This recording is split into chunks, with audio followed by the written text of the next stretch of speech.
Dr. Abdul Hakim dihisab. Pasti menyebut Agim, ya kan? Saudara puas kalau lihat saya dihisab, ya. Saya tidak tega nyebut dengki itu, ya. Hisab, saya akan dihisab mungkin yang kedua ini. Sesudah para mujahid, para ustadz, dan yang belajar Quran dan membaca. Tampakkan nikmat, ini sahih hadisnya hadirin. Dia mengakui apa yang kau lakukan, saya belajar, saya dakwah, karena engkau kadzab, dusta kamu.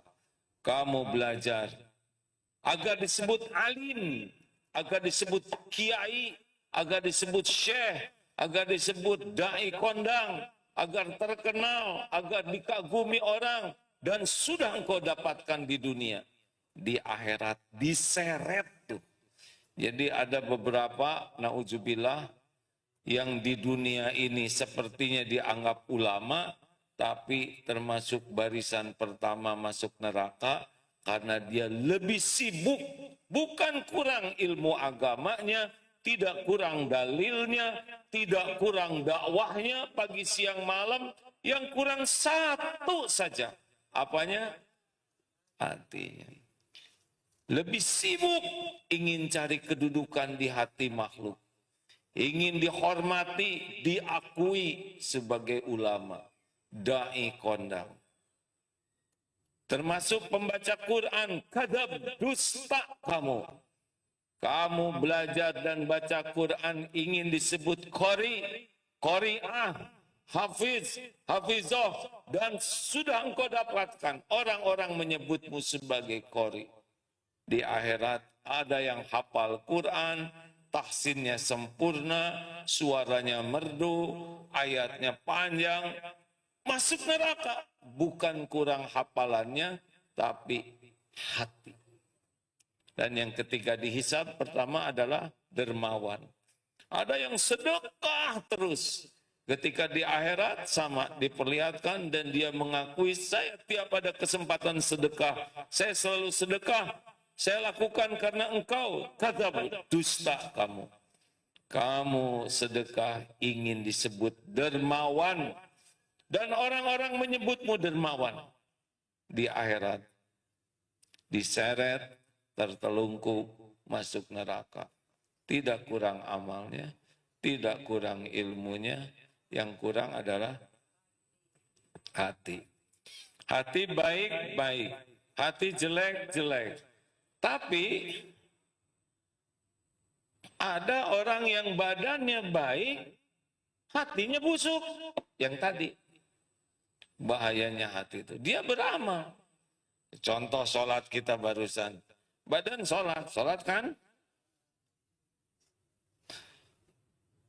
Sholat itu ada dua jenis. Ada qad aflahal mu'minuna alladzina hum fi sholatihim khashi'un, fi di dalam sholatnya khusyuk, ya. Qad aflaha, amat sangat beruntung, bahagia, sukses orang yang beriman, yaitu orang alladzina hum fi sholatihim khashi'un, yang sholatnya khusyuk. Ada juga fawailul lil musallin alladzina hum an sholatihim sahun. Ada juga yang sholat tapi celaka. Masih ingat 6 ciri orang yang sholatnya celaka? Pasti rendah hati, ya. Diingat-ingat yang mana? Nggak ada yang keingat. Sholat, tapi yang dinilai hatinya, Pak. Baik, apa dampaknya? Jadi menurut Rasulullah SAW, hati ini Allah yang membulak-balik. Hati saya, hati kita, hati orang lain juga. Jadi kalau udah yakin ilmu ini, beda nanti di rumah tuh, beda. Teknik bertengkarnya beda. Teknik memberi nasihatnya beda. Beneran. Selama ini kita sengsara Karena kita merasa kita yang bisa ngebulak-balik hati. Sering tidak sabar. Sekarang ke diri saja dulu ya. Jadi, yang menguasai hati kita adalah Allah. Di dalam hadis Rasul, hati ini di antara dua jemari Allah. Tidak usah ngebayangkan kayak jemari kita ya. Makanya saya juga tidak mengisyaratkan begini. Emang saya Allah. Jangan sampai seperti dua sini berarti seperti kita yang jadi Allah. Enggak. Di antara Allah bulak-balik. Makanya kata Ummu Salamah, doa yang sangat sering dipanjatkan Rasulullah SAW adalah ya muqallibal qulub, wahai yang membulak-balik hati, sabbit qalbi ala dinik, wahai yang membulak-balik hati, tetapkan hati ini dalam agamamu. Kenapa? Karena setiap saat kita bisa diubah. Berapa banyak yang asalnya pakai jilbab rapi, lambat laun tidak dipakai lagi jilbabnya, sesudah itu malah jadi serba kekurangan, dan akhirnya meninggalkan Islam. Na'udzubillah. Kita dengar ada itu yang membunuh Ali bin Abi Thalib, siapa? Nah, lupa ya, nggak apa-apa. Abdurrahman bin Muljam. Itu hafal Quran, ngajar Quran di Mesir, jadi pembunuh, dibalikan hatinya. Maka tidak aman. Berapa banyak yang mantan soleh, mantan solehah, jauh lebih baik mantan penjahat dari mantan ustadz, benar?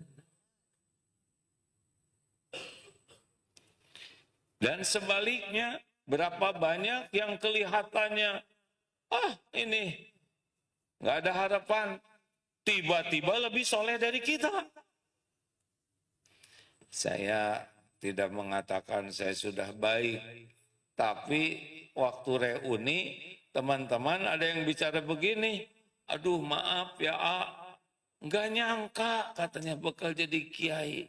Dulu mah nggak ada remeng-remeng sama sekali gitu. Jadi mereka minta maaf.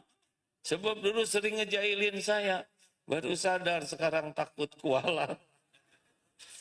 Maka tidak boleh kita sembarangan. Kita tidak tahu rahasia Allah terhadap siapapun. Benar?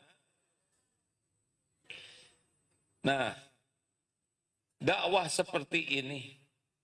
Ini saya tidak bisa membulak-balik hati bapak-bapak dan ibu-ibu. Pertama, hatinya juga saya tidak tahu seperti apa, di mana. Yang kedua, saya juga tidak tahu bagaimana cara membulak-balik hati. Jadi apa yang harus saya lakukan sekarang? Ya, saya berusaha bicara, semoga niatnya ikhlas. Ya Allah, saya bicara, saya sampaikan ilmu yang Engkau amanahkan, semoga Engkau ridho. Bicara secukupnya, saya yakin yang disampaikannya benar, niatnya berusaha ikhlas, menyampaikannya sekuat tenaga, perkataan yang disukai Allah, lalu berusaha agar mengamalkan apa yang disampaikan, kan Allah lihat, dan mendoakan semoga Bapak Ibu dapat hidayah, taufik, sehingga bisa mengamalkan. Paling bisa itu aja. Tidak bisa, termasuk di rumah. Pak, nggak usah bertengkar sama istri. Mau ngasih nasihat apa? Istri sudah tahu modal Bapak. Hah? Mau ngomong apa? Allah lebih tahu lagi. Kita tidak bisa membulak-balik hati istri. Kalau kita lelaki nih, nggak usah petantang-petenteng, nggak bisa kita ngebulak-balik hati istri. Hati istri dikuasai Allah. Yang bisa kita lakukan, jadi lelaki, jadi suami, jadi kepala keluarga yang disukai Allah. itu yang bisa kita lakukan. Jadi bicara baik-baik saja. Nggak usah petantang-petenteng. Dan nggak akan mengubah hati istri. Coba Bu, kalau suami petantang-petenteng, jatuhnya ibu bahagia atau enak? Hah? Nggak usah pakai berdebat kusir. Misal bapak tidak salah, dicurigai oleh istri. Nggak usah emosi. Allah tahu kok bapak tidak salah. Wah, tadi pergi ketemu sama siapa? Tenang saja. Bu, ibu jangan begitu-gitu amat. Curiga aja terus sama. Tenang. Perkataan seperti itu tidak disukai Allah. Wa idza khotabahumul jahiluna qalu salaman. Al-Furqan ayat 63. Andai kata orang jahil di sini adalah orang yang lagi tidak bisa mengendalikan diri, maka dia lagi bodoh resiko, ya. Bisa suami, bisa istri, bisa orang tua, bisa anak, bisa adik, kakak, bisa kantor, bisa atasan, bisa orang-orang iseng. Kalau ada orang ngomong nggak enak, qalu salaman. Berkata yang mengandung keselamatan saja. Nggak usah jengkel, sakit hati. Kenapa? Karena yang membulak-balik hati orang bukan omongan kita, tapi Allah. Nah, Allah melihat kelakuan kita. Jelas, Pak? Jelas tidak? Nah, saya tidak boleh emosi. Mau jelas, hampir senjata makan tuan. Jadi, kalau bicara, tenang saja. Allah tahu kita tidak. Enggak, Bu. Yang benar. Alhamdulillah tidak. Allah menyaksikan segalanya. Saya tidak bohong. Dari dulu juga ngomong kayak gitu terus. Nah, ini lagi digugurkan dosa. Bagaimana kita tidak salah? Kita ingin menjelaskan, tapi orang tidak percaya. Allah kan tahu kita tidak melakukannya. Tapi kenapa kok orang malah menuduh? Ini adalah ujian. Bagaimana zikirnya? Istighfar. Kan saya tidak salah. Kenapa saya istighfar? Yang ini tidak salah. Tapi berapa banyak dosa-dosa lain yang kita lakukan yang mengundang di rumah kita jadi dapat masalah. Jelas, Pak? Jelas tidak ini? Ini lelaki dulu urusannya. Jangan suka marah-marah. Udah tinggal. Apa? Enggak. Bicara baik-baik. Tidak, Bu. Alhamdulillah. Bohong. Tenang aja. Allah jadi saksi. Sesudah itu istighfar. Ya Allah, saya pasti banyak dosa sehingga saya tidak salah juga jadi disalahin. Astagfirullah, jangan-jangan tadi kebanyakan lihat HP, ya kan? Ya, istri orang dilihat, ya astagfirullah. Setiap maksiat akan kembali ke kita. Ini serius. Allah lihat tidak kita lihat HP? Allah tahu yang kita lihat? Berapa banyak yang tidak halal dilihat di sini? Aurat orang lain, istri orang, suami orang, dilihat, dicatat, ada balasannya. Makanya daripada berdebat, istighfar aja. Nah, gitu istighfar. Pada beda couplingnya. Katanya nggak ngaku tapi istighfar. Ya Bu, saya istighfar supaya Allah mengampuni dosa saya. Walaupun tetap kita dicurigai, tenang. Nggak bisa kita berbantah-bantahan, membulak-balik hati. Enggak. Istighfar. Doakan kebaikan, ya Allah, Engkau tahu segalanya. Lembutkan hati istri saya, bukakan hatinya. Saya dari tadi ngejawab juga. Saya sepatah kata, beliau 20. Lebih baik engkau yang menjelaskan. Engkau yang menguasai setiap hati. Bisa sehari, bisa 2 hari terus aja istighfar, tenang aja. Kalau gitu saya mau pulang, pulangin saya. Udah nggak usah terpengaruh, diam aja. Kenapa? Karena nggak mungkin pergi kecuali izin Allah. Ya, mau ngancam apapun nggak ada kejadian tanpa izin Allah. Ingat At-Taubah ayat 51, Qul la yusibana illa ma kataballahu lana huwa maulana wa 'alallahi falyatawakkalul mu'minun. Kata sekali kepada kami kecuali apa yang Allah tetapkan untuk kami. Dialah Allah, Maula kami, pelindung kami, dan kepadanya lah orang beriman bertawakal.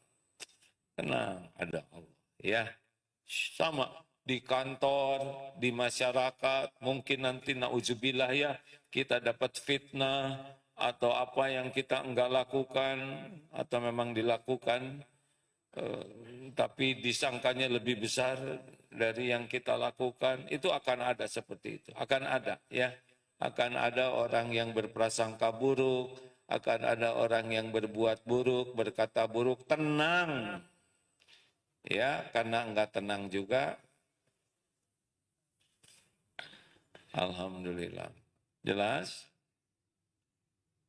Enggak. Kayak enggak apa-apa. Mau jelas, mau enggak jelas. Saya mah pasrah sok mau nggak jelas juga. Habis gimana? Bukan saya yang ngebulak-balik hati. Kita misalkan ngedidik anak atau ibu juga sama ya. Gimana ya, suami saya nggak berubah-berubah. Dan memang kita nggak bisa mengubah. Nggak bisa. Suami, istri, anak, orang tua, itu sesuai dengan keadaan hatinya. Dan yang bisa ngebulak-balik hati adalah Allah. Tapi saya sudah ngasih tahu, tapi nggak nurut-nurut aja. Fadzakir innama anta mudzakir. Kita tuh cuman mengingatkan, nggak bisa mengubah. Jadi jangan jengkel. Udah dinasehati sekali, 2 kali, 3 kali. Kok nggak berubah juga? Terus aja. Kasih contoh, evaluasi diri. Aduh, kenapa nih anak belum nurut juga? Astagfirullah. Pasti dosa saya ini. Karena Allah belum mengizinkan anak berubah. Saya yang belum jadi contoh. Saya yang belum ikhlas. Saya belum sungguh-sungguh mendoakan. Jadi jangan lelah. Lelah itu kalau kita merasa kita yang mengubah. Saya tuh udah nasehatin, tapi kok nggak berubah-berubah. Memang nasihat bukan mengubah. Nasihat itu amal soleh. Jelas nggak sih? Saya sampai lemas begini hadirin. Kalau udah jelas mau ngapain saya terus kan? Serba salah pisan saya. Lanjut. Tapi jadi penting Pak. Kalau enggak kita jadi jengkel. Udah berbulan-bulan, udah bertahun-tahun. Kok kelakuan enggak berubah? Memang bukan kita yang mengubah. Makanya kalau ibu ingin suami berubah, ibu yang jadi wanita solehah. Jadi wanita yang disukai Allah. Perbaiki dirinya, perbaiki hatinya. Apa yang ingin ada di rumah, adakan pada diri. Ingin suami lembut, ibu lembut. Ingin suami jujur, ibu jujur. Ingin suami tahajud, ibu tahajud. Lakukan sing ikhlas. Allah melihat. Melihat apapun yang dilakukan. Sampaikan dengan perkataan yang baik. Doakan yang banyak. Belum berubah, istighfar lagi. Ampun ya Allah, saya masih jengkel. Saya belum ikhlas. Allah tahu itu. Kita tobat, kita minta ampun, kita doa. Tidak ada satupun yang tidak disaksikan Allah. Semuanya disaksikan. Semuanya ada balasannya. Cuma ada waktunya. Allah yang ngatur waktunya. Enggak usah jengkel.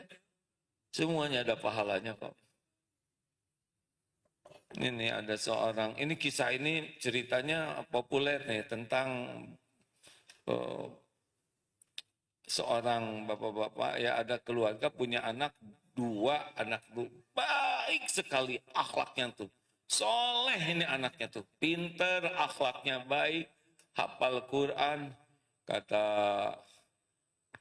Kata orang tuh, ini pasti ibu bapaknya katanya yang akhlaknya bagus. Ternyata tidak, Pak.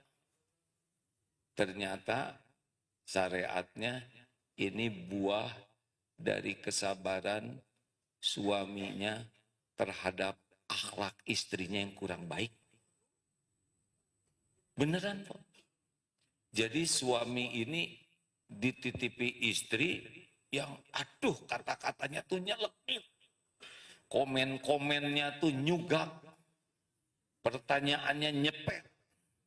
Jawabannya nuncleb. Komentar-komentarnya ngebabak belurin.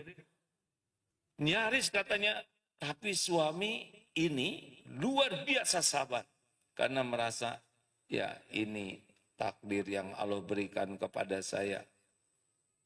Hanya Allah yang bisa ngebulak-balik hati. Tidak ada yang kebetulan, tidak ada yang sia-sia. Setiap keluarga ada episode masing-masing. Episode bagian saya, kata beliau, ini. Allah melihat. Dan benar-benar disikapi dengan akhlak yang sabar, tenang. Hasilnya anak-anaknya luar biasa. Kalau tidak salah dalam kisah ini anak-anaknya jadi ulama.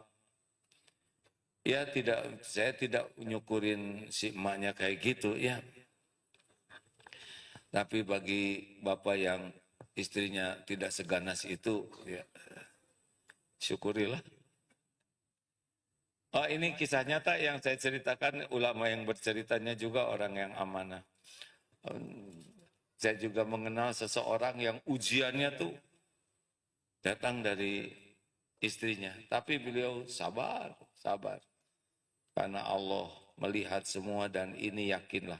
Ini ladang takarub saya kepada Allah dan Allah lah yang kuasa merubahnya. Ada yang orang tuanya, bapaknya suka gapleh judi Pak. Di rumah.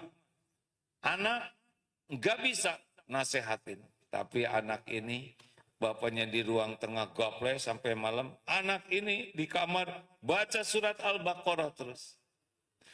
Ya Allah, saya tidak bisa ngebulak-balik hati siapapun. Tapi dari Rasulmu, bahwa rumah yang dibacakan surat Al-Baqarah,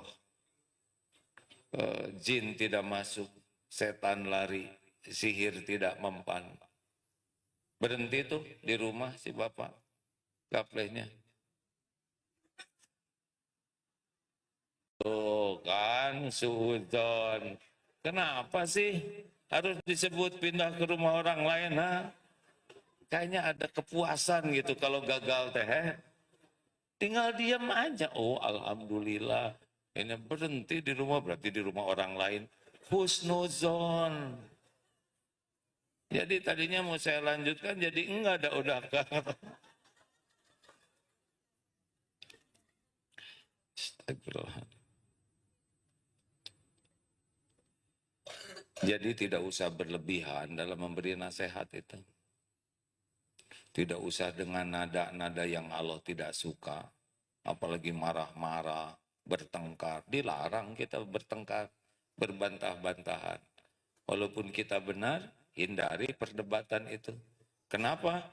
Karena berdebat itu bukan waktunya untuk menyampaikan kebenaran. Sabar aja, diam, tenang.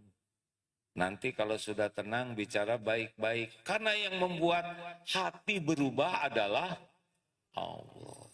Makanya kalau mau bicara tuh, Rabbi shrahli sadri wa yassirli amri wahlul uqdatam min lisani yafqahu qauli.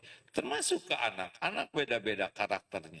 Punya anak berapapun beda-beda. Ya, tenang saja, yang menyolehkan anak adalah Allah. Dan tidak harus sama anak ini semuanya. Misalkan yang ke satu hafal Quran, semuanya harus hafal. Syukur kalau bisa begitu. Tapi belum tentu, tidak semua sahabat hafal Quran. Kita ikhtiar, tidak usah diejek. Mungkin yang ketiga ini agak susah ngapalinya. Tapi dermawan luar biasa. Lebih dermawan dari kakak-kakaknya. Mungkin dekat dengan Allahnya lewat pintu dermawan. Kalau yang bungsu bagaimana? Dia tidak bisa cepat hafalannya karena memang daya ingatnya lemah. tapi khidmat ke orang tua. Khidmat ke orang tua. Mungkin itu yang akan mendatangkan. Ya, udah, nggak usah gimana anak tuh harus begini. Shh, tenang, anak bukan punya kita, anak bukan ciptaan kita, anak ciptaan Allah, milik Allah. Allah yang menanamkan karakter mereka, bakat masing-masing. Tugas kita adalah bagaimana kita sebagai orang tua disukai Allah supaya dititipi anak yang bisa dekat dengan Allah. Ujiannya memang begitu. Nah, jadi tenang ya.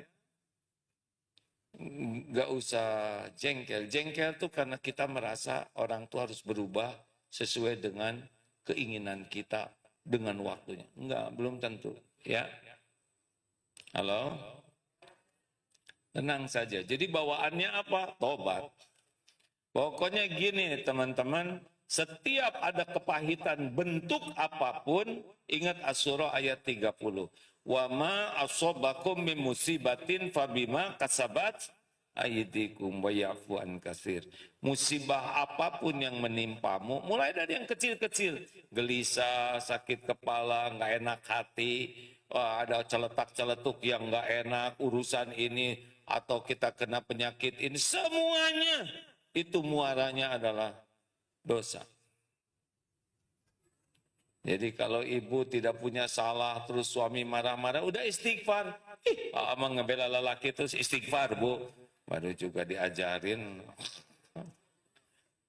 Istighfar, nggak ada salah, nggak ada apa, nggak ada mendung, nggak ada peti, tiba-tiba hujan misalkan.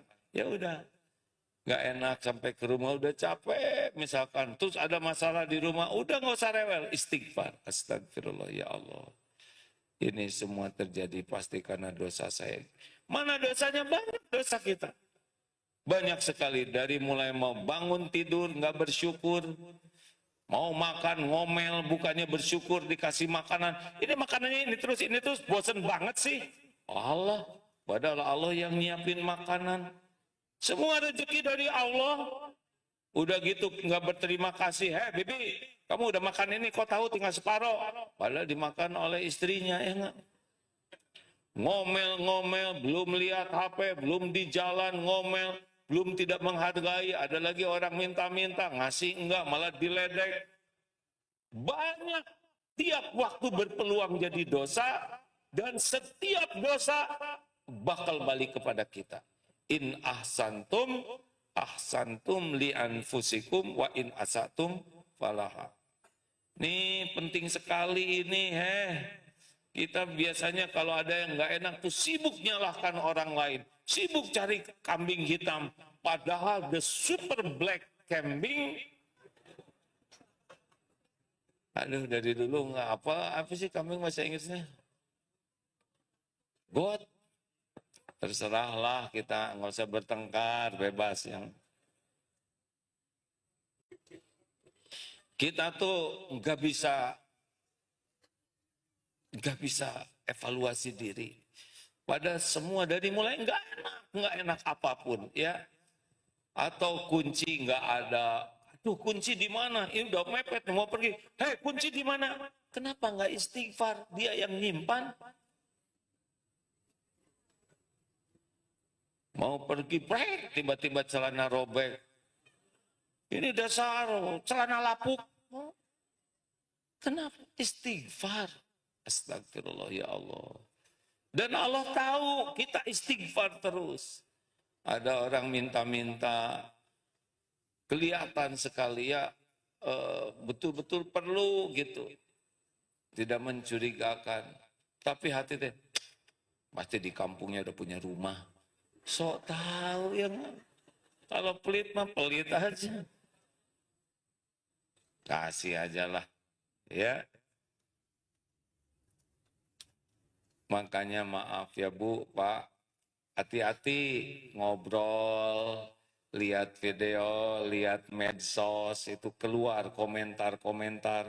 Semua dicatat dan semua kembali ke kita.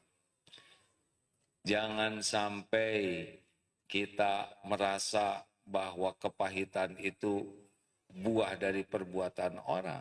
Orang itu hanya jalan saja, menyakiti kita. Silahkan, ya boleh. Pokoknya bebas, merdeka ya.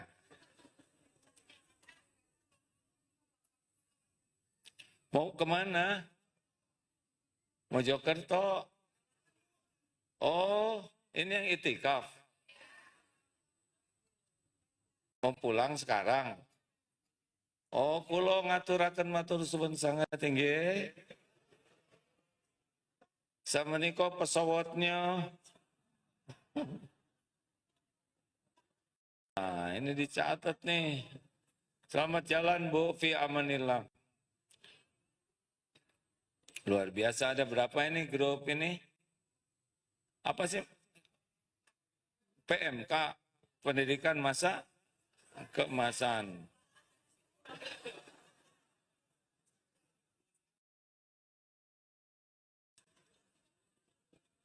Jangan salah ngomong hadirin. Jadi kita itu akan terus memikul karena kita produktif.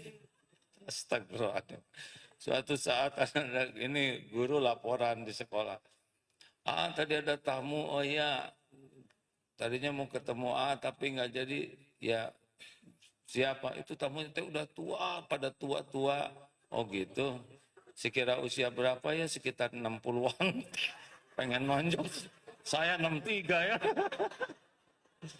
Tapi karena saya, aduh ya akhir guru itu sopan pisan. Tapi udah telan aja hadirin. Nah, emang faktanya begitu. Makanya Bu, Pak, fokus aja sekarang bagaimana menata hati kita. Ya. Jadi beramal tuh tidak cukup.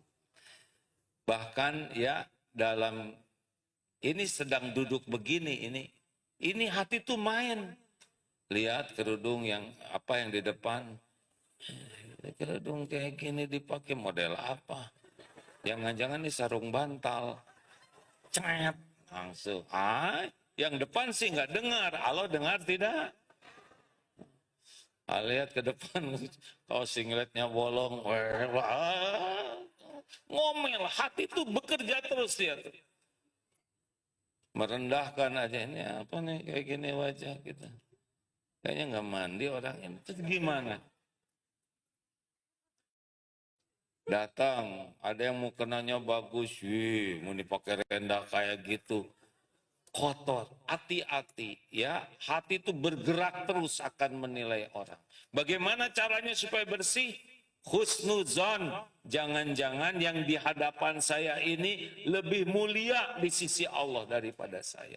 Mungkin lebih berbakti ke orang tua. Dia memang sederhana, tapi tidak ada ujub di hatinya. Siapa tahu lebih banyak berdoa ke Allah. Siapa tahu ridho dengan kebersahajaannya. Ini orang sederhana, tapi dia ridho, tidak komplain ke Allah. Dibanding kita punya segala, dan kita banyak komplain ke Allah. Makanya lihat yang muda, aduh ini masih muda ya Allah, mereka dosanya lebih sedikit dari saya. Lihat yang sudah senior, nah ini dia nih. Berarti pahalanya lebih banyak dari saya. Ini sebelahan, berapa umur deh? 50, apa? 83. Ya, kan. Hati-hati, jangan main-main ya. Ini sekelas. Tuh kan, coba di SD beda 35 tahun. Berapa? Abah 83, ini 50. Udah sekelas sekarang. Abah lihat beliau, lihat dosanya ya Abah ya. Oh ini masih dikit nih. Sekarang satu leting. Ini kepada beliau, beliau 83 tahun. Berarti sudah 33 Ramadan lebih daripada saya. Nggak kekejar itu ya kan. Oh Ramadan itu bisa menghabiskan dosa tuh. Tahajudnya lebih banyak, zikirnya lebih banyak. Bagaimana kita bisa merendahkan yang lebih tua? Tapi saya lihat beliau tuh nggak bisa baca Quran misalkan. Mungkin orang tidak bisa baca Quran, tapi sedekahnya nyumbang Quran 2.000, 3.000, 4.000. Sambil belajar, wah udahlah berhenti meremehkan orang lain. Ini teman saya ini belum nikah. Siapa tahu belum nikah beliau ridho menerima takdir. Tidak berburuk sangka. Dan waktu luangnya dipakai tahajud, ibadah. Pakai berbakti ke orang tua. Pakai berkhidmat. Boleh jadi melesat di sisi Allah. Lihat ada yang jualan. Tahu jualan jublek? Apa ya bahasa Indonesianya? Ulekan tuh yang dibuat dari batu kan itu. Ya udah. Hebat ibu-ibu. Ya, sok bahagia. Ya, pokoknya saya emang nggak mau berdebat ya. Puas ya, nyebut coet semuanya. Bu, Pak, coba lihat yang jualan jublek itu ya. Coet itu udah dibuat dari batu, berat, sedikit tapi paten, jarang yang beli, sekali beli awet 7 turunan ya kan, itu kan dramatis sekali ya kan, dan sekarang kalau dibeli yang depan, yang belakang nggak seimbang. Ini serius, saya mikir, ya Allah, ini cobaan benar ya kan? Sekarang dibeli satu, dia jauh. Makanya kalau lihat yang pun jualan coba begitu, udahlah, borong. Jadikan hadiah pernikahan awet. Serius, jangan beli satu, jadi nggak seimbang. Tuh kan baru kepikir ya kan? Nggak ada apa-apanya uang segitu dibanding meringankan beban orang lain. Ayo apalagi sekarang mujahadah hati, berhenti berharap dari makhluk, ini penyakit. Stop berharap karena wa ma bikum min nikmatin faminallah. Nikmat apapun yang ada padamu dari Allah. Stop berharap. Beneran hadirin. Kalau kita banyak berharap ke makhluk, semua nikmat itu yang menggenggam Allah. Yang membagikan Allah. Tanpa izin Allah, tidak ada nikmat sehalus apapun datang ke kita. Makanya kalau ingin apa-apa, perlu apa-apa, ke Allah dulu. Insya Allah hati makin enak. Ingin apapun, ke istri, ke suami, ke orang tua, ke anak, Allah yang diminta dulu. Kalau minta ke makhluk, siap-siap galau. Boleh bicara, boleh. Tapi hati, no. Hati hanya ke Allah. Mulut bicara, kaki melangkah, tangan menulis, otak berpikir, di syariat silakan. Hati tidak. Hati hanya ke Allah. Coba begitu. Ya Allah, saya mohon kepadamu. Engkaulah yang kuasa membulak-balik hati. Apa aja kalau mau minta. Ibu minta uang sama suami ke Allah dulu. Ya Rob, pemilik rezeki langit dan bumi. Hanya engkaulah satu-satunya penjamin rezeki. Tolong beri saya rezeki ya Allah. Kalau lewat suami, mudahkan. Mas, gimana ada enggak buat belanja minggu ini? Nggak ada Bu. Ya enggak apa, maaf ya Bu, enggak apa-apa. Ya Allah, engkau sudah dengar. Apakah perlu saya cari gitu? Nah, tenang aja. Kalau memang Allah mau ngasih, dibalikin hati suami itu. Maaf ini keselip ceknya. Cek kosong. Sama, Bapak punya keinginan ke istri, minta dulu ke Allah. Nah, saya malu ceritanya.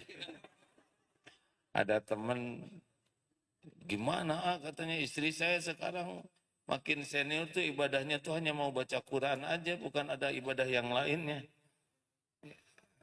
Terserahlah mau ngerti atau enggak. Udah minta belum ke Allah? Ya mintalah ke Allah. Nanti dua, mungkin istrinya jadi mau, atau mungkin bapak yang jadi nggak mau, ya nggak? Jarang orang mengandalkan Allah, Pak. Itu yang bikin jengkel, kesel, marah, kecewa.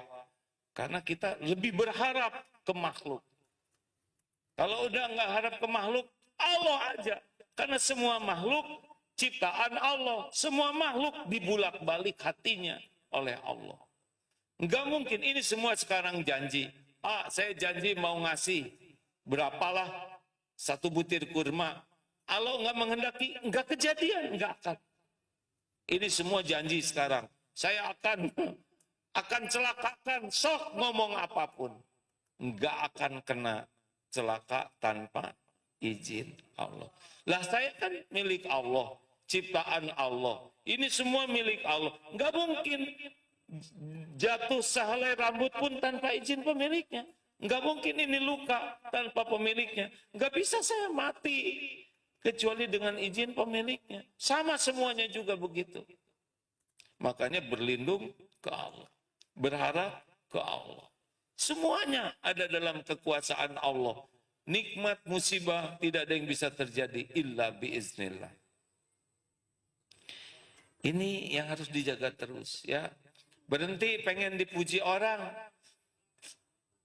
Naluri kita memang secara nafsu pengen dipuji, tapi ganti aja pengen dipuji Allah ya.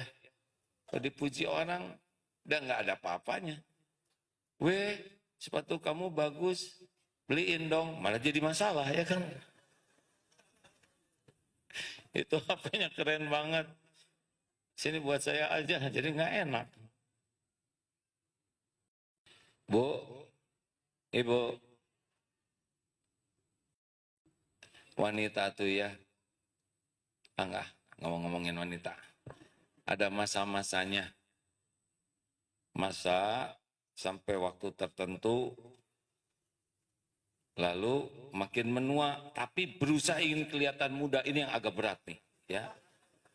Jadi ini mulai kendor, tapi kenceng. Jadi rada dijepit pakai jepitan jemuran.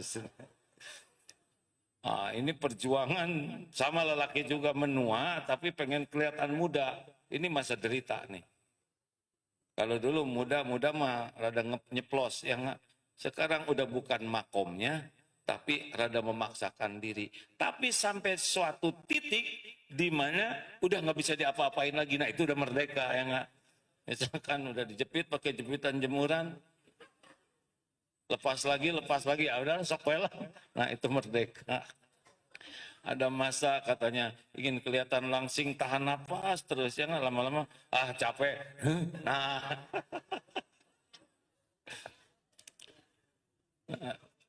jadi yang capek itu sebetulnya karena sibuk dengan penilaian makhluk. Ingin kelihatan kaya, ingin kelihatan keren, ingin kelihatan cakep, ingin kelihatan elit. Capek hidup kayak itu, penyakit. Udah, just the way you are. Mau bahagia, qad aflaha man aslama waruziko kafafan. Wa qana'ahullahu bima atah. Amat sangat bahagia, beruntung orang yang Islam, cukup rezekinya dan puas dengan apa yang Allah berikan. Nah, udahlah, nggak usah riwelah dengan dunia maya. Nggak usah ngebanding-banding dengan rezeki orang. Tiap orang Allah yang ngebagiin, ngapain kita pikirin? Topi itu keren banget, keren di dunia, di akhirat itu ngejongkeng itu. Iya, yang bagus-bagus itu tetap dihisab di akhirat. Tidak bisa tidak. Makanya daripada punya yang kayak gitu, mending kasihin ke saya. Lebih jelek lagi. Udah nilai salah ke orang lain, banyak berharap. Jangan. Bagaimana kalau lihat orang dapat rezeki, doakan. Semoga berkah. Jadi kita dapat kebaikan. Kalau pengen tinggal minta ke Allah. Nggak usah ngungkit-ngungkit rezeki orang. Dan Allah yang ngasih. Dan itu pun sebagai ujian. Jelas hadirin sekalian? Udah, latihan jangan berharap dari makhluk, bebaskan dari sibuk pengen penilaian makhluk, lalu lihat duniawi ini, jangan kagum-kagum lah. Seneng boleh, wajar ya. Nabi Sulaiman juga punya istana yang indah, tapi jangan lengket. Dan jangan merasa kalau kita memiliki sesuatu, kemudian kita tuh jadi mulia dengan benda. Itu namanya mengagungkan. Misalkan kita punya rumah, punya kendaraan, kemudian kita merasa, wah jadi lebih hebat dari orang lain hanya karena benda. Enggak boleh, itu akan merepotkan hati. Sok aja punya pesawat, saya mau beli helikopter, tapi takut sombong mau yang murah. Nanti nggak terbang, ya nggak?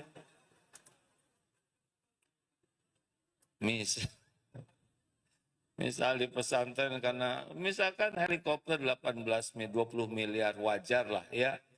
Sekarang beli yang karena harus murah kata helikopter, beli yang 500 jutaan. Tapi digotong oleh santri ke sana sini. Saya kan malu ya kan. Mau naik helikopter digotong. Jadi sisingaan. Astagfirullah. Astagfirullah. Dah, latih. Jangan ada iri sama saudara kita. Ya, lihat sesuatu, doakan. Dan jangan ada bangga, rasain di akhirat. Dengki itu juga. Nggak akan kuat loh di akhirat. Udah doakan aja kebaikan, gak ada ruginya.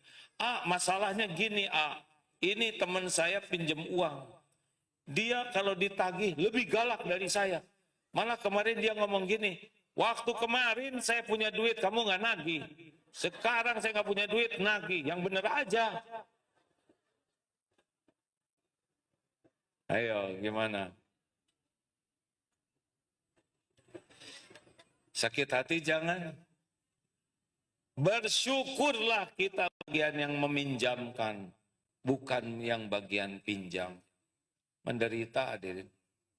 Maka dia marah-marah itu sebetulnya karena menderita. Makanya jangan sampai capek hati itu mikirin yang enggak ada. Udah dunia mah udah biasa aja dengan dunia. Adanya syukuri, ditahan sabar, diambil ridho, lihat yang lain, kita ikut mendoakan kebaikan. Udah, jangan lengket, jangan mengagung-agungkan dunia, baru hatinya enak. Tenang aja dunia ini. Kalau ada ya udah, nanti habis ya nggak apa-apa. Ini harus jual aja. Tapi ini ada sejarah, nggak ada sejarah-sejarah. Udah keluar. Waktunya pergi. Nyicil rumah, udah gitu ada kejadian, kita harus bayar, dijual jadi kontrak tinggal kontrak. Jangan lengket dunia ini di hati. Ya, suami misalkan jabatannya nggak jadi, ya nggak ada masalah. Nggak mungkin semuanya jadi presiden. Udah gitu di PHK, ya udah nggak apa-apa. Punya usaha bangkrut, ya mulai lagi aja dari nol. Tapi gimana? Tapi kalau suami saya pensiun nanti coba gimana? Pensiunan. Udah pasti pensiunan kalau udah pensiun. Terus nanti gimana kalau suami saya meninggal dikubur? Terus saya jadi gimana? Janda. Terus nasib saya gimana? Terserah. Kalau disukai Allah, Allah jamin. Kalau disebelin Allah sengsara. Gitu aja. Tapi nanti rezeki dari mana? Dari Allah. Dulu yang ngasih rezeki Allah. Sekarang yang ngasih rezeki Allah. Nanti juga yang ngasih rezeki Allah. Punya tabungan, tidak punya tabungan, sama yang ngasih rezeki adalah Allah. Dolar mau 10.000, 15.000, sok wae. Allah yang ngejamin rezeki. Jadinya enggak berat hidup ini kan. Mau dunianya cuman gini aja. Lihat saudara kita di Palestina ya. Mereka lihat rumahnya hancur, malah bersyukur saya masih hidup, anak masih hidup. Ada yang anaknya meninggal, bersyukur insya Allah semoga termasuk syahid. Semuanya disyukuri. Ayo atuh hadirin. Hidup tuh jangan dibikin ribet, betul tidak? Tapi orang menghina saya, atau biarin. Nabi aja yang mulia ada yang menghina. Masa kita nggak ada yang menghina? Aneh pisan. Nabi segitu mulianya dihina, masa kita yang hina betulan gak ada yang menghina? Saudara teh mau apa? Kenapa saya jadi emosi begini? Udahlah, jalanin hidup mah. Jadi harus gimana? Kata kunci yang utamanya adalah jangan berhenti berzikir. Kenapa? Fadzkuruni adzkurkum, maka ingatlah padaku, aku ingat padamu. Enggak ada yang ngebulak-balik hati ini selain Allah. Dan Allah tahu kita ingat ke Allah enggak. Jadi cara yang paling efektif di antara berbagai cara supaya hati tetap kejaga terus adalah jangan berhenti berzikir. Kan masalah kita itu adalah stop berzikir. Masalul ladzi yadhkuru rabbahu walladzi la yadhkuru rabbahu masalul hayyi wal mayyit. Perumpamaan orang yang zikrullah dengan yang tidak zikrullah, perumpamaannya seperti orang hidup dan mayit. Nah, pada waktu tidak zikir, lepas kita dari perlindungan Allah. Mulailah setan menipu dengan berbagai hal, dunia menyilaukan. Makanya la yazalul lisanuka rotban min dzikrillah, hendaklah lisanmu selalu basah menyebut nama Allah. Nah, ini coba ya, terus saja, terserah mau yang mana. Suatu saat Rasulullah Shallallahu Alaihi Wasallam bawa tongkat dengan para sahabat, lalu ada pohon dipukul oleh Rasul, lalu berguguran daun-daunnya. 4 kalimat, subhanallah, walhamdulillah, wala ilaha illallah, wallahu akbar. Nah, akan menggugurkan dosa seperti gugurnya daun-daun.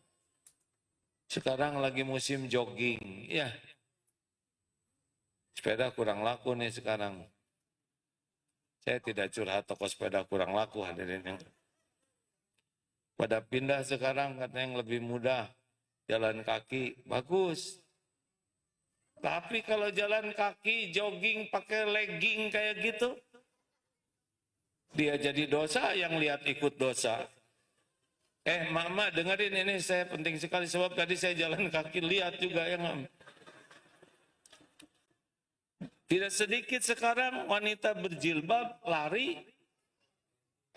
Tapi ya memang jilbabnya tuh jadi ngepres sedikit, jadi kayak pakaian selem. Ini tidak benar, karena pakaian itu tidak boleh membentuk tubuh, tidak boleh transparan. Jadi tidak benar, itu tidak jadi ibadah. Apakah lari begitu? Bakal sehat? Oh, belum tentu. Kalau Allah bikin sakit, mah sakit aja. Bagi kita olahraga itu ibadah. Makanya sambil jalan, sambil ingat tuh. Subhanallah, walhamdulillah, wala ilaha illallah, wallahu akbar. Dosa berguguran. Oh, saya senang sekali ingat itu tuh Pak. Ngebayangin dosa lagi digugurkan. Dosa-dosa kecil ya. Subhanallah walhamdulillah wala ilaha illallah wallahu akbar. Rontok dosa tuh. Ya mau ngapain? Banyak ngobrol. Lebih baik banyak zikir. Benar? Nah, itulah amalannya, coba perbanyak zikir. Apakah istighfar, apakah sholawat. Makin rapat zikirnya, nanti akan dimudahkan oleh Allah mengamalkan ilmu-ilmu lainnya. Percayalah, ada sahabat kaum Ansor, ya Rasul, saya sudah dapat pelajaran syariat Islam banyak. Beri saya amalan yang kalau saya pegang, kata ulama, bisa mengamalkan ilmu-ilmu lainnya. La yazalul lisanuka rotban min dzikrillah. Hendaklah lisanmu selalu basah menyebut nama Allah. Nah, inilah mudah-mudahan ya secara sederhana keseharian kita bagaimana hati ini bisa terpelihara. Ada pertanyaan silakan. Mas sedekat ini nanya, ya udahlah. Saya kira kalau udah depan-depanan gini mah nyerep. Tenang.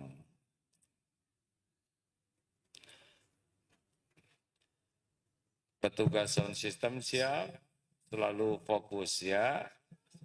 Ya, Assalamualaikum warahmatullahi wabarakatuh. Nama saya Saifullah Senaponda. Saya dari Depok. Saya kebetulan peserta PMK angkatan pertama untuk Masjid DT di Jakarta. Alhamdulillah. sebentar. PMK itu adalah pesantren masa keemasan.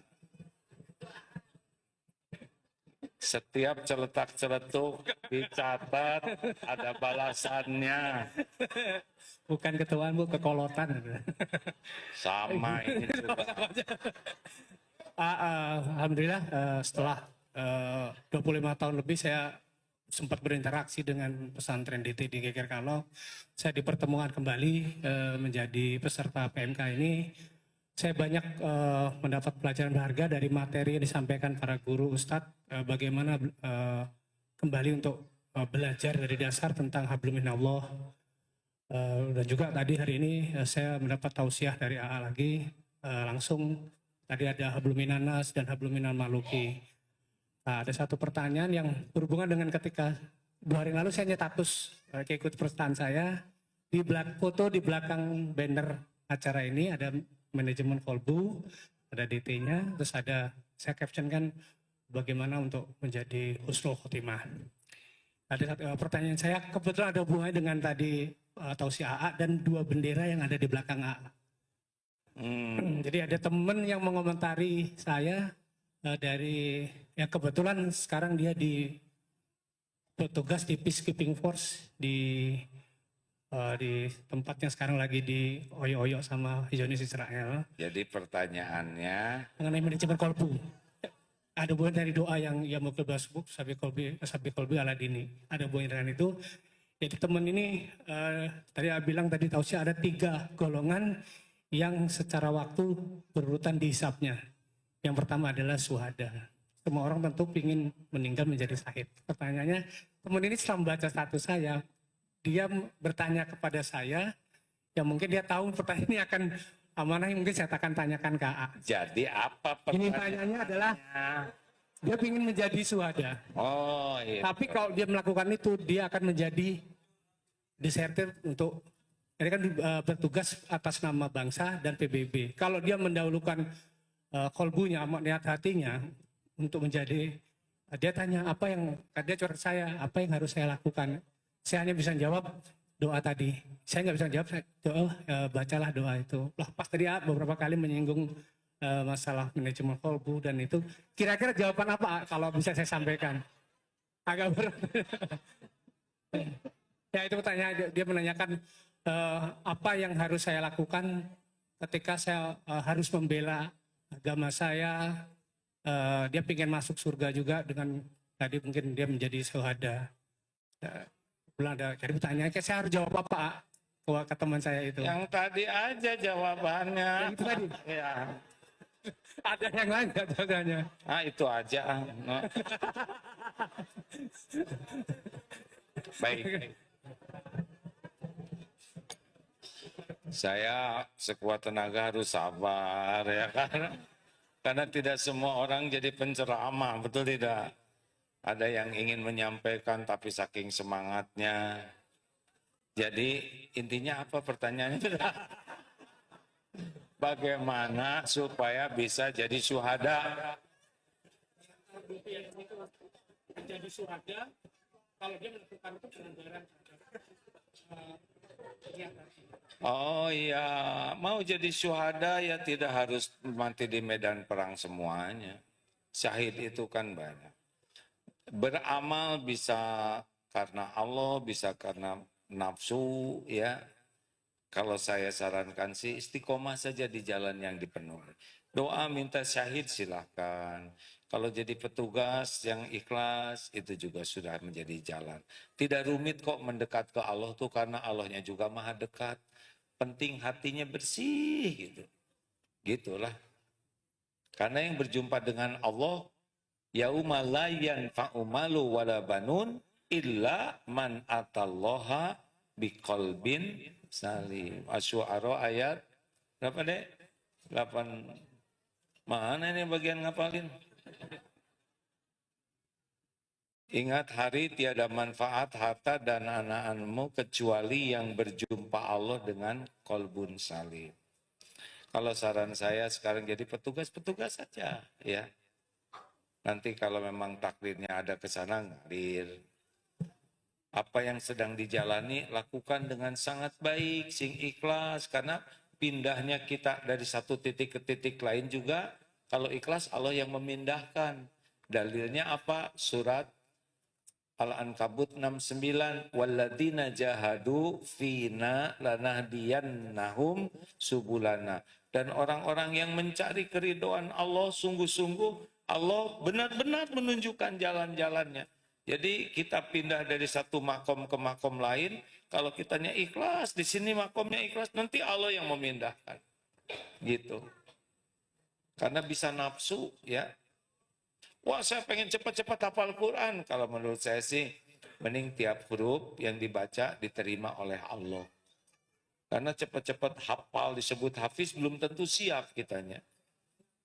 Menarik nih ya, di pesantren, suatu saat saya lewat ke mihrab, ada anak-anak santri ngobrol begini. Ini tapi saya sampai terperangah. Santri masih muda, SMP-an lah. Ngobrol dia dengan teman-temannya. Kamu mau ngapain ke sini? Katanya. Ya mau belajar lah. Kalau saya ke sini nggak boleh, kata guru saya nggak boleh jadi pengen jadi ulama. Gitu. Saya langsung diam aja. Dengerin. Kata guru saya sih nggak boleh pengen jadi ulama, nggak boleh pengen jadi kiai. Jadi mau apa aja kamu ke sini? Kata guru saya sih ke sini supaya saya jadi orang bertakwa. Itu benar hadirin. Sebab ulama dalam pandangan anak kecil belum tentu ulama yang dalam pandangan Allah. Boleh jadi kebayangnya ulama tuh terkenal, masuk ke TV, dijemput, pulangnya dapat berkat. Jadi duniawi. Makanya kata gurunya, kamu nggak usah mikirin pengen jadi ulama. Karena sangat boleh jadi pemahamannya tentang ulama tuh hanya status duniawi. Kamu udah jadi orang yang soleh saja, jadi anak bertakwa, nanti Allah akan menakdirkan yang terbaik buat kamu. Luar biasa ini. Ini obrolan anak SMP, Pak. Saya juga, aduh, ini hebat sekali obrolan ini. Masya Allah. Ya, pertanyaan selanjutnya. Bapak, bagian megang ya.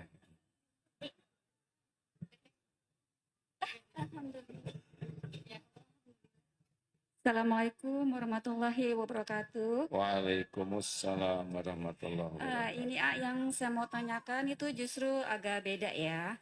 Karena ini kan hari ini Isra Miraj ya. Jadi yang ingin saya tanyakan sejarah dari Isra Miraj itu apa? Karena dari tadi temanya belum ada kayak gitu. Itu yang kedua. Hasil dari Isra Miraj untuk kita bisa jalanin tuh dalam kehidupan kita hingga wafat itu apa? Itu aja, makasih. Ini beda Assalamualaikum judul. warahmatullahi wabarakatuh. 2 jam lagi nih. Saya sebetulnya, ya udahlah, setiap omongan bakal dicatat dah. Gini ya Bu, jadi Isra Mi'raj, sederhananya aja, Isra Mi'raj itu perjalanan dari Mekah ke Masjidil Aqsa. Mi'raj itu dari Masjidil Aqsa ke Sidratul Muntaha. Jarak kalau ditarik garis lurus dari Mekah ke Palestina itu 1.200 km. Kalau menggunakan unta, kendaraan waktu itu kurang lebih 1.500, 1,5 Pulau Jawa. Itu merupakan mukjizat dan berat. Satu, ini ujian keimanan. Karena pada waktu itu adanya perintah ini antara tahun ke-10 kenabian. Ujian keimanan. Kenapa? Karena mustahil pergi ke Palestina dalam semalam. Ujian buat siapa? Ujian bagi orang iman dan non-Islam. Abu Lahab itu langsung terbahak-bahak. Menganggap ini gila, nggak benar, ini dusta. Mereka yang musyrikin punya sarana untuk mempermalukan Islam. Bagi umat Islam yang beriman, Abu Bakar As-Siddiq langsung percaya. Susah ya menceritakan yang harusnya 2 bulan kan. Kalau naik unta itu perjalanan sebulan, pulang 2 bulan, ini semalam. Jadi nggak ada yang percaya. Walaupun diceritakan bagaimana keadaan Masjidil Aqsa, tetap tidak percaya. Yang kuat iman, disebutlah Abu Bakar As-Siddiq karena membenarkan. Yang tidak kuat iman murtad waktu itu. Dan ujian juga bagi Nabi menceritakan sesuatu ya kan, yang mustahil bagi orang waktu itu. Tapi Nabi tidak ragu, sampaikan saja. 1, ujian keimanan. 2, waktu itu namanya tahun kesedihan, Amul Huzn. Rasul itu sedang sedih sekali. Siti Khadijah radhiyallahu anha wafat. Kemudian Abu Thalib, paman beliau, wafat. Lalu beliau dakwah ke Taif, dilempari. Sedih. Puncaknya kesedihan sebagai manusia. Nah, pada waktu inilah Allah menghibur. Makanya hikmahnya sabar. Ada waktunya. Fa inna ma'al usri yusran, inna ma'al usri yusran. Jalanin aja hidup ini. Udah diukur oleh Allah semuanya. Ada waktunya, malam itu gelap gulita. Ini sudah dekat kepada siang. Nggak usah nunggu siang. Kalau lagi gelap gulita, tahajud saja. Yang ketiga, perintah sholat ini spesial.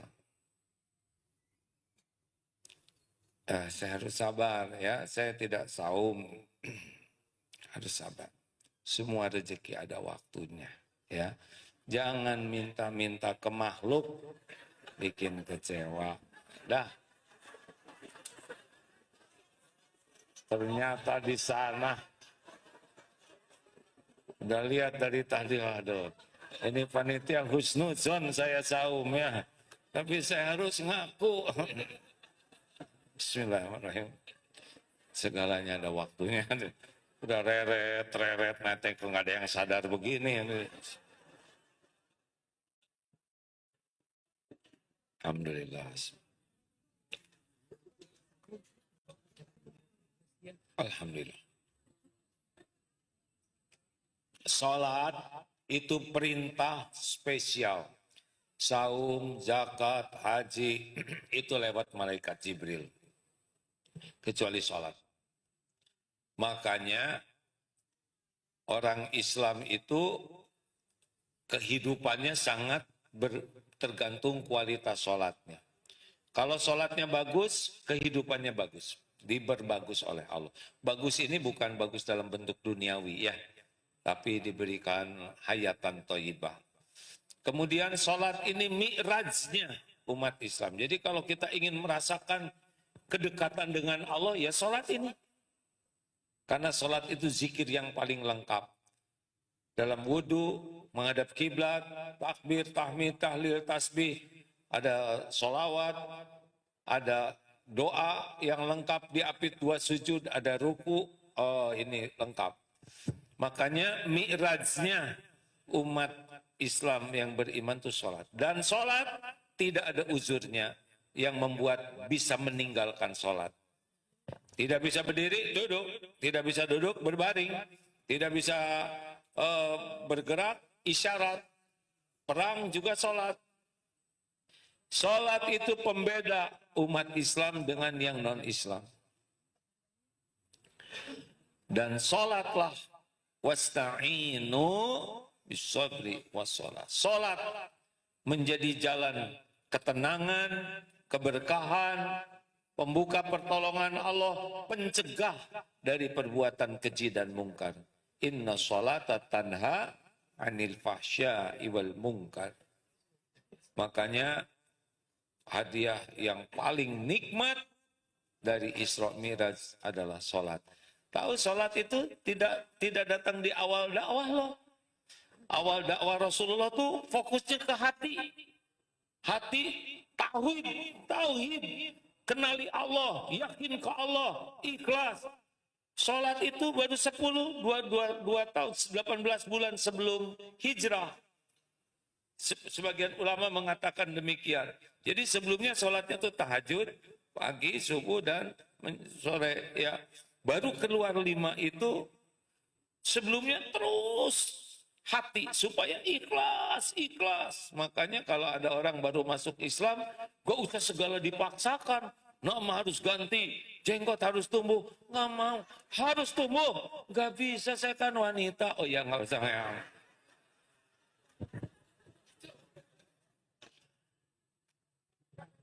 Ya jangan dipaksa lah, berproses ya. Berproses, kuatkan iman hati nanti. Orang baru masuk Islam harus langsung pakai jilbab. Benar, tapi berproses lah. Kuatkan dulu imannya. Sampai pakai jilbab itu bukan karena mode, bukan karena terpaksa. Karena memang begitu Rasulullah juga dakwahnya terus dimotivasi. Sampai mengerjakan sesuatu itu karena cinta ke Allah, bukan karena tertekan. Makanya kalau punya anak jangan dipaksa, harus hafal Quran.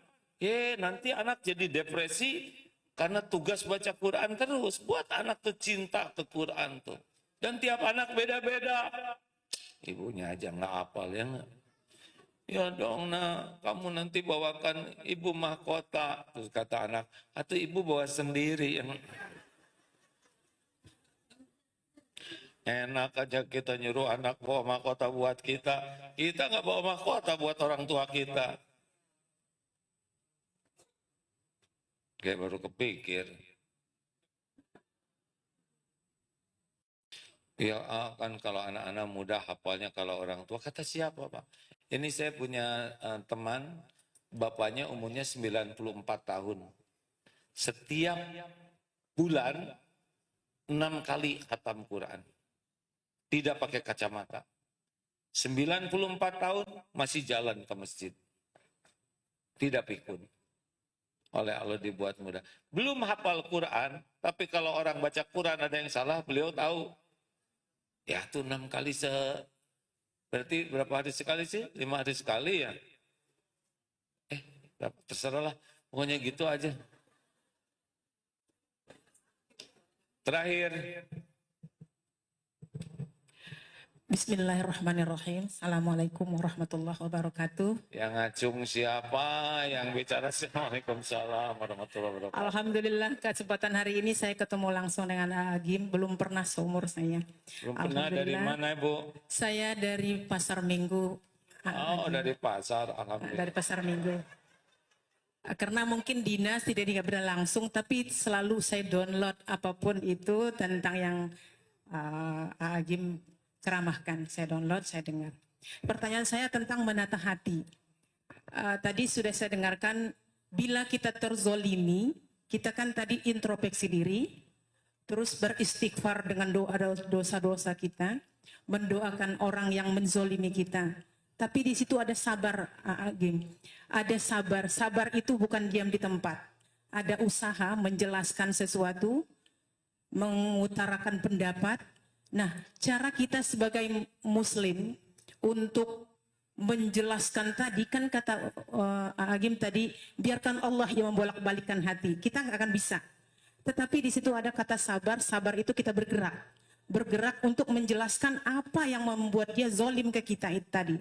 Nah, caranya supaya, pertanyaan saya, bila kita sudah lakukan langkah-langkah yang tadi, biar hati lega. Nah, saya sebagai muslim yang katakanlah imannya belum sekuat orang-orang lain, saya doakan, karena saya pernah dengar orang yang terzolimi doanya tidak ada hijab ke Allah.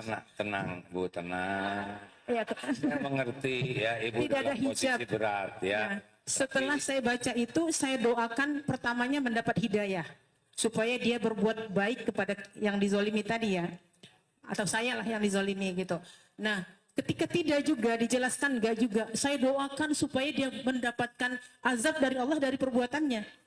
Karena itu dalam Islam boleh, tapi tidak melebihi daripada yang dizolimkan ke saya. Karena nanti saya takut lebihnya itu akan dihisap sayanya. Nah, pertanyaan saya, bagaimana cara kita lagi supaya dia tidak menzolimi kita? Itu saja Pak, ya Ustadz Agim. Bukan menzolimi kita, menzolimi ibu. Saya, ya. Itu saja, terima kasih. Assalamualaikum warahmatullahi wabarakatuh.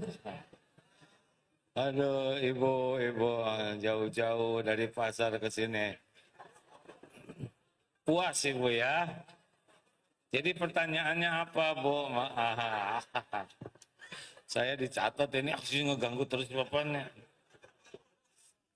Bu, emang hidup kayak gini ya, nggak usah aneh. Kadang dipuji, kadang dicaci, kadang mudah, kadang yang tadinya untung jadi rugi, yang tadinya baik jadi musuhin. Nggak usah aneh, emang hidup kayak gini. Al-Anbiya ayat 35, wa nablukum bisyarri wal khairi fitnah. Memang hidup ini ujian sepenuhnya, jadi rileks saja ya. Jangan segala dimasukin ke hati, dan semuanya juga memang begini. Kulla yusibana, ulangi. Ma asaba min musibatin illa biiznillah. Tidak ada satupun musibah yang menimpa kecuali dengan izin Allah. Wa may yu'min billah yahdi qalbah. Barang siapa yang beriman kepada Allah, Allah memberi petunjuk di hatinya. Wallahu bikulli syai'in alim. Dan Allah maha mengetahui segala-galanya. At-Taghabun ayat 11. Kalau sudah terjadi, Al-Hadid ayat 22-23. Ma asaba min musibatin fil ard wala fi anfusikum illa fi kitabim min qabli an nabra'aha inna dzalika 'alallahi yasir.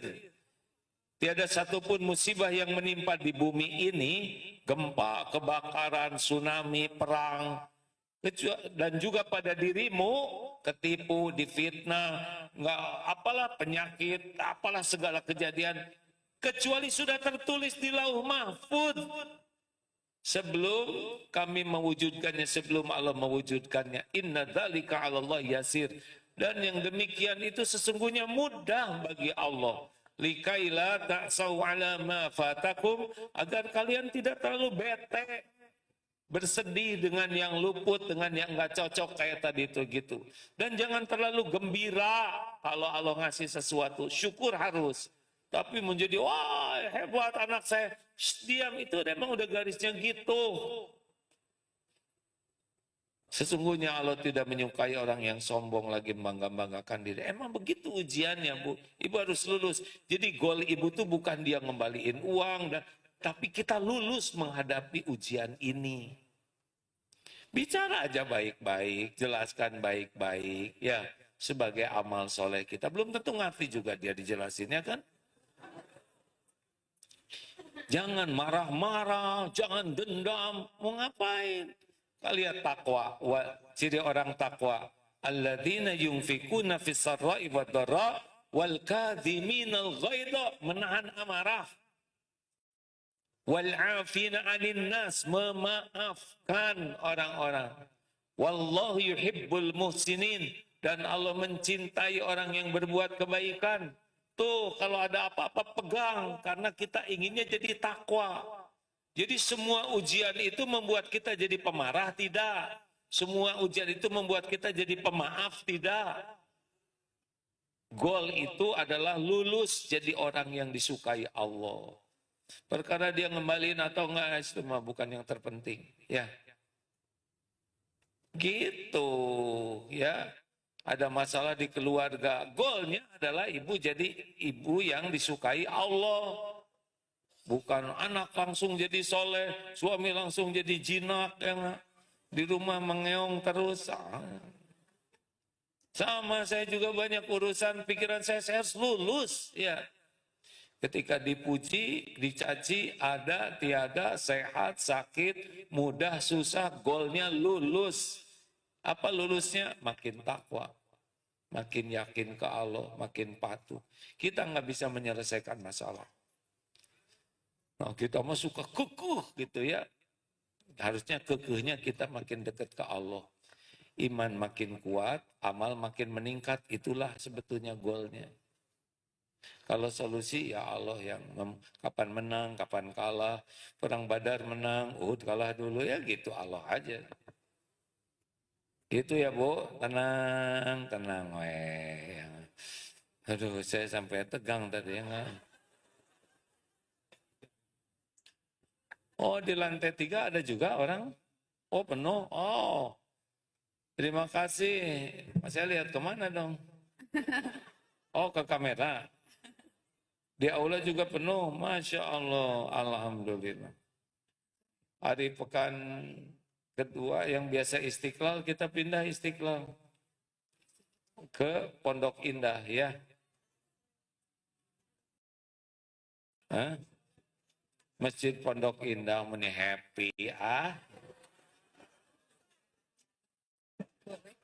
Lantai 3 bertanya silakan. Ini kelamaan nih ceramahnya mentang-mentang nggak ada yang ngantor gini. Lanjut, terakhir. Ya. Assalamualaikum Pak Ustadz. Waalaikumsalam. Mau tanya Pak Ustadz tentang tema ya Muqallibal Qulub tadi.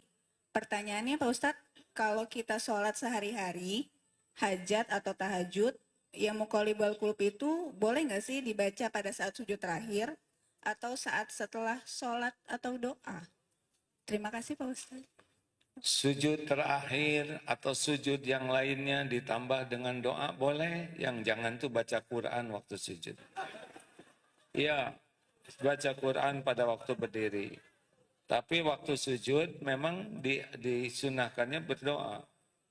Tidak harus sujud terakhir saja yang saya tahu ya. Terutama pada waktu sholat sunnah. Perpanjang itu sujud tuh.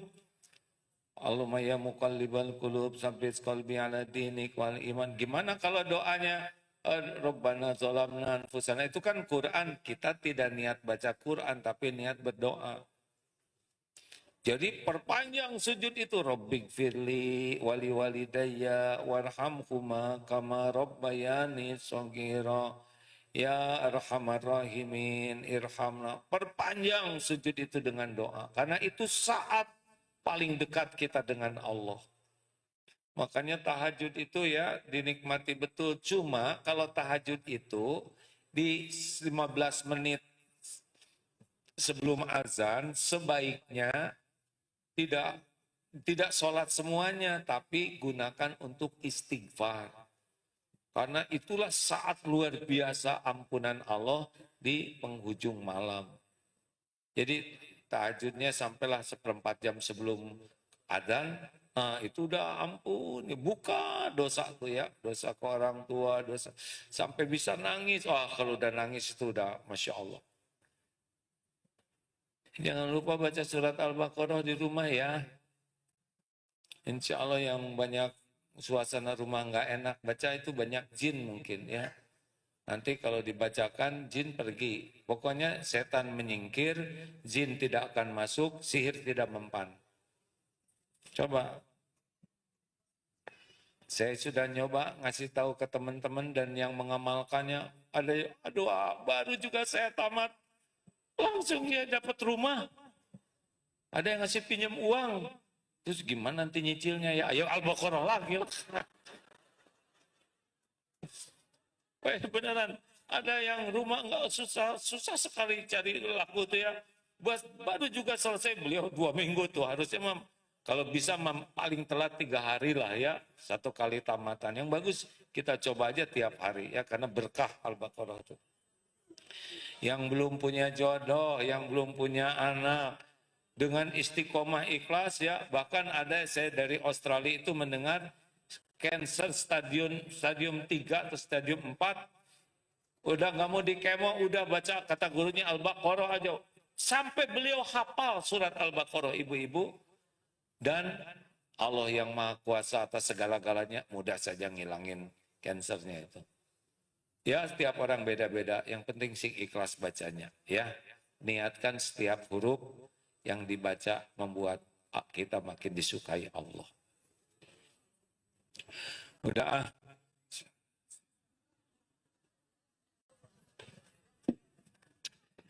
Hadirin mau nggak ngedoakan saya? Secara hitungan Masehi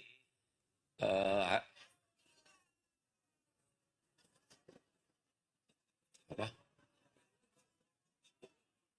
Sekarang hari apa?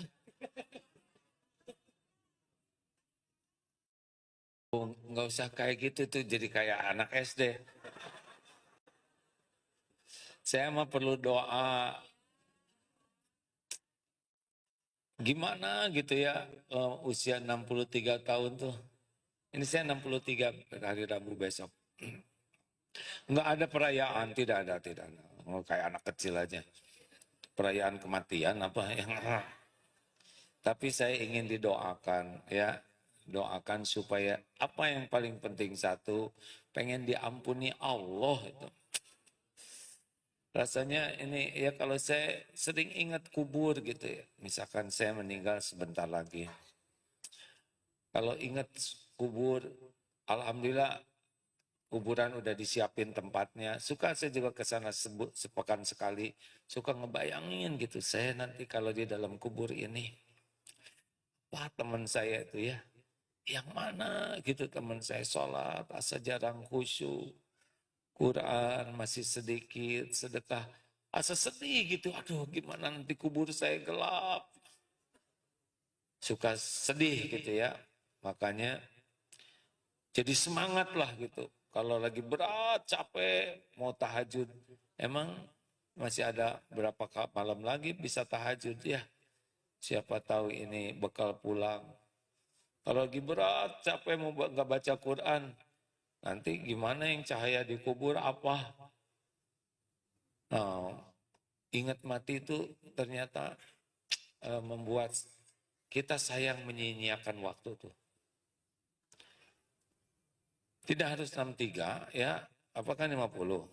Ada yang 51 loh Pak. Yang, ya. Bapak ada di sini membuat saya jadi panjang umurnya 83 ya. Masya Allah. Doakanlah ya, kalau toh memang ada baiknya umurnya ada gitu untuk bekal pulang ya. Tapi kalau harus pulang ya pulanglah. Dan memang dunia nyaman mampir aja. Jangan takut menghadapi kematian ya. Dunia cuma mampir. Harus disiapkan semuanya. Keluarga, anak, pesantren, siap-siap. Makanya ada yang ngirim itu paket. Biasanya kalau ada yang ngasih hadiah tuh saya jadi nggak khusyuk sholat. Tapi beberapa waktu yang lalu ada yang ngasih kado. Sholat jadi khusyuk. Kadonya tuh pakaian terakhir. Yang ngasihnya mantu. Aduh, pas lihat kafan lengkap itu ya dengan kapas, bendera kuning. Yang, waduh itu benar-benar ya Allah, ya Allah, ya Allah. Tidak ada yang kebetulan. Dah. Doakan ya. Baik, kita akan... sambil sedekah. Ya, sedekah ada. Berita terakhir dari Palestina, silakan sambil sedekah. Sekarang sangat dibutuhkan tenda di Palestina ini karena 30.000 orang tidak punya rumah, hancur. Satu tenda itu 9 juta, tendanya cukup satu keluarga, tahan api, bisa lumayan landingin. Biaya produksinya 9 juta. Kalau mau silakan. Kalau enggak kita patungan aja. Sehari kemarin sudah hampir terkumpul. Produksi pertama yang kita mau kirim adalah 100 dulu, targetnya 1.000. Ini nomor rekeningnya boleh dihafalin. Udah banyak ya hafalannya ya. 4.204, ulangi 4.204. 4.203. Ayo maksudnya ini tadi apalin hadirin. Ulangi berapa? 42004 42003 BSI ya. Untuk diapain ini, dihafalkan atau diapa? Berapa nomornya sebutin? 42004 42003 BSI DT Peduli. Ini kita akan kirimkan tenda ke sana mumpung dibuka. Kalau tidak salah sudah terkumpul 67 miliar selama ini untuk Palestina ini, tapi ini program baru lagi, insya Allah. Oh, Masjid Darut Tauhid di Palestina, alhamdulillah tetap berfungsi, penghafal Quran tetap di sana, pabrik air minum juga alhamdulillah, yang hancur cuma tangkinya, semuanya Allah yang atur lah ya. Mudah-mudahan segera berakhir perang itu dan segera dapat nikmat bangsa yang bebas dari penjajahan. A'udzu billahi minasyaitonir rajim. Bismillahirrahmanirrahim. Alhamdulillahi rabbil alamin. Ar-Rahmanir Rahim. Maliki yaumiddin. Iyyaka na'budu wa iyyaka nasta'in. اهدنا الصراط المستقيم صراط الذين أنعمت عليهم غير المغضوب عليهم ولا الضالين. Amin ya. Hadirin, sejenak kita akan bermuhasabah. Mari tundukkan hati. Hari berganti hari, semakin dekat dengan saat perpisahan. Kita pasti akan berpisah dengan orang-orang yang kita sayangi. Kita pasti akan berpisah dengan dunia ini. Entah tinggal berapa lama waktu yang tersisa. Satu langkah adalah satu desah nafas menuju kepulangan kita. Mungkin ada di antara kita yang masih berpuluh tahun, mungkin tinggal beberapa tahun, mungkin ada di antara kita tinggal beberapa bulan, atau mungkin ada di antara kita yang beberapa hari lagi juga dijemput malaikat maut. Kita harus sangat siap. Mudah-mudahan bila saatnya tiba, bila malaikat maut sudah hadir menjemput kita, kita benar-benar sudah siap. Mudah-mudahan ketika nyawa kita dicabut, Allah sudah mengampuni semua dosa kita. Tidak ada lagi yang tersisa dari aib dan dosa. Mudah-mudahan ketika dicabut nyawa, orang tua sudah memaafkan kita sepenuhnya. Keluarga yang ditinggalkan pun ridho. Tidak ada harta haram pada tubuh kita. Semoga Allah yang Maha Mendengar mengizinkan saat dicabut nyawa, kita bisa menyebut kalimat thayyibah. La ilaha illallah. Barang siapa yang akhir hayatnya, akhir kalamnya la ilaha illallah, dakhalal jannah. Hati-hatilah hadirin, tidak sedikit orang yang mati sebaliknya. Ada yang mati ketika bergelimang maksiat. Ada yang mati ketika aibnya dibuka. Ada yang mati ketika durhaka. Ada yang mati dengan harta haram di sekujur tubuhnya. Hadirin, kenanglah jikalau kita sudah terbaring menjadi mayat.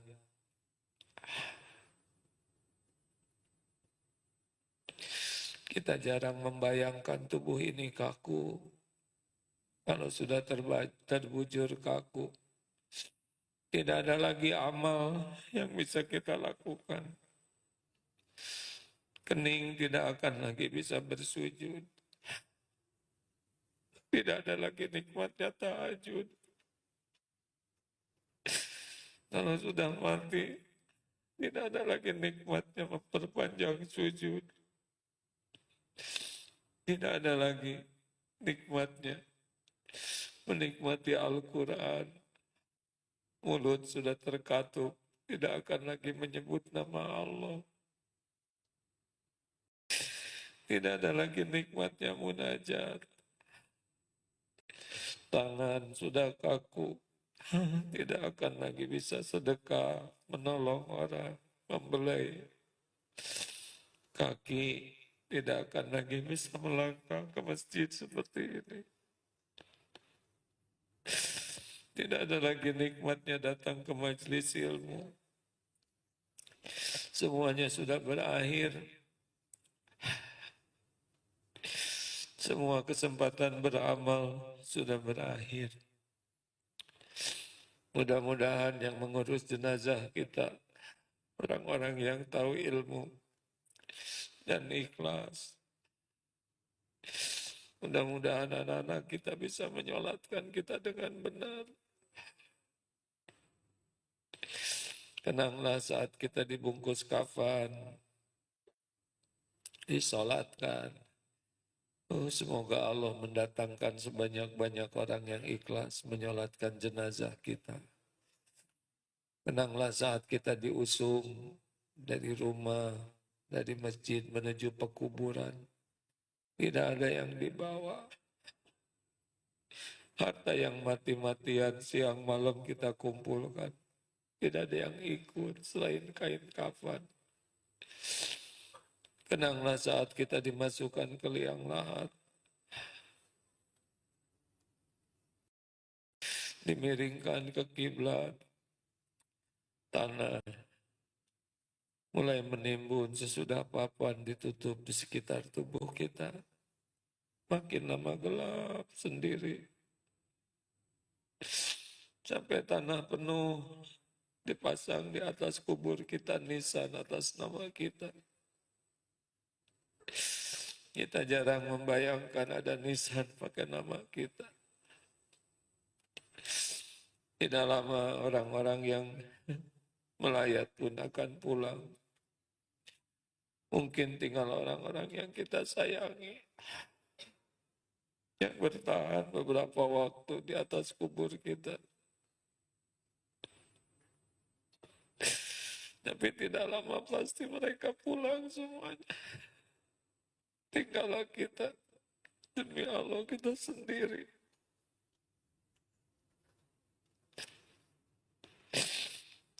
Malaikat kubur pasti datang. Kita akan menuai amal-amal kita.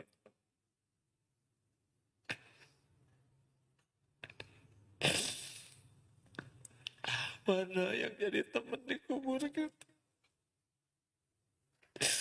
Salat kita tidak pernah khusyuk. Mana amal kita? Ngaji jarang, itu pun tidak mengerti. Sedekah kita sangat sedikit. Kalaupun kita beramal, hampir semuanya ria, agar ditilai orang, agar dipuji orang. Hampir tidak ada amal yang ikhlas nyari ridho Allah. Mana amal kita yang akan jadi teman di kubur hadirin? Astagfirullah. Allahumma salli ala Sayyidina Muhammad wa ala alihi wa ashabihi ajma'in. Ya Allah, Allahumma inna nas'aluka taubatan nasuha wa taubatan qoblal maut wa taubatan qoblal maut. Ya Allah, wa rahmatan indal maut wa maghfiratan ba'dal maut. Allahumma hawin alaina fi sakaratil maut. Allahumma inna nas'aluka husnal khatimah wa na'udzubika min su'il khatimah. Ya Allah, kami mohon kepadamu, jadikan umur yang tersisa ini bisa istiqomah. Karuniakan kepada kami nikmatnya ibadah. Jadikan lahir batin kami sehat walafiat. Karuniakan rumah tangga sakinah, keturunan yang soleh, soleha. Ya Allah, jadikan umur yang tersisa ini istiqamah. Ya muqallibal qulub, tsabbit qulubana ala dinik. Allahumma musarrifal qulub, sarrif qulubana ala ta'atik. Allahumma inna nas'aluka ridhaka wal jannah wa na'udzubika min saqatika wan nar. Jadikan akhir hidup kami semua husnul khatimah ya Allah. Ya Allah, lapangkan kubur kami, ringankan hisab kami, ya Allah. Kami mohon masukkan kami ke surga tanpa hisab dan azab, ya Arhamar Rahimin. Ya Allah, kuatkan yang imannya masih lemah, bersihkan hatinya yang masih kotor, sembuhkan dari segala penyakit hati dan penyakit lahir, ya Allah. Allahumma gfir lana wali walidina warhamhum kama rabbawna sigara. Ya Allah, sembuhkan jamaah yang sedang sakit, cukupi yang sedang kekurangan, lepaskan yang dililit hutang, berikan jodoh terbaik yang mendambakannya, ya Allah. Karuniakan keturunan yang merindukannya, ya Karim. Ya Allah, mudahkan hajat-hajat yang maslahat, jauhkan dari yang membawa mudarat. Ya Allah, undang jamaah ini ke Baitullah, sempurnakan nikmat iman Islam kami, ya Rahmat Rahimin. Allahumma gfir lil mu'minina wal mu'minat wal muslimina wal muslimat al ahya'i minkum wal amwat. Duhai Allah, tolonglah saudara kami di Palestina khususan, ya Rabb, dan di bumi manapun yang Engkau saksikan dizalimi. Semua pertolongan hanya milik-Mu, ya Allah. Hasbunallah wa ni'mal wakil, ni'mal maula wa ni'man nasir. Ya Rabb, bebaskan saudara kami dari penjajahan kaum zalimin. Taqabbal minna ya Karim. Rabbana atina fid dunya hasanah wa fil akhirati hasanah wa qina adzabannar. Subhana rabbika rabbil izzati amma yasifun. Wassalamun alal mursalin, ya Allah, alhamdulillah.